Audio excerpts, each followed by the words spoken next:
I'd love to talk about your newest book. Yeah, you've written a couple of books now, but your newest book, Humble, Hungry, Hustle. Let's get into this because, Yeah. I mean, these are three great words that, this is how people can kind of create a life that they want to, that they desire. We have a very similar message in the fact that we want to help people. We want to lock arms with people. We want to, really walk stride and stride, helping people to overcome and achieve and really have a compelling vision for the future. So tell us about your book. Yeah. Well, it's those three words, those three ideas, for me, really are the framework, I would say, for my own leadership mantra.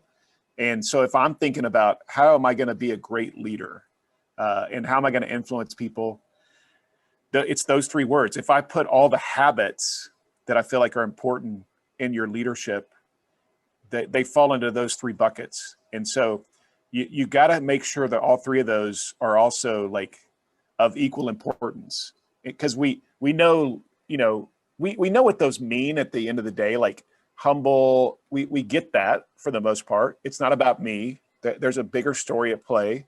I'm not the center of it. Hungry is being a learner. And then hustle is that sense of I'll work hard when needed.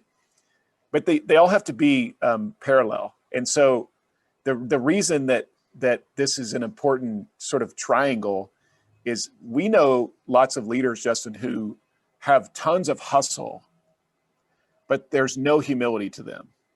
So they're willing to work their guts out, but it's all about them. Like they're trying to get theirs. There's no sense of generosity or a bigger story at play. It's just, I'm going to do what I can to get ahead. And that means I win and you lose. But there's also lots of leaders who are humble, who do have a proper posture of making it about others, but they don't do anything.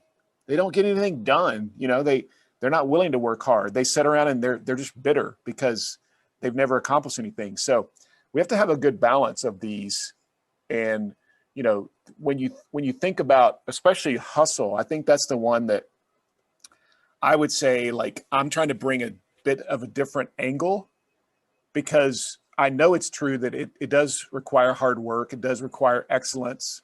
It does require, being willing to do more than others, but it's also about margin.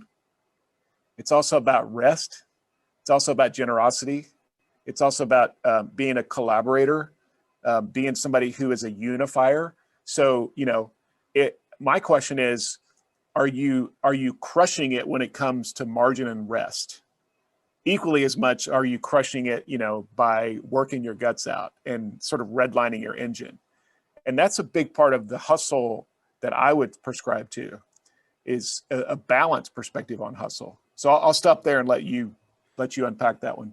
Well, that's beautiful. And I love that you have this idea of rest, that it can't just be go, go, go, go, go, because we live in a society where that is the case, where people are rewarded for that. And they don't often recognize what the toll that it takes on them until there's an actual breakdown, a physical breakdown. And so having time of rest, having a space where you really create the boundaries and the guardrails to protect yourself from overworking or being a workaholic. I mean, I think that is so important. So you're speaking total truth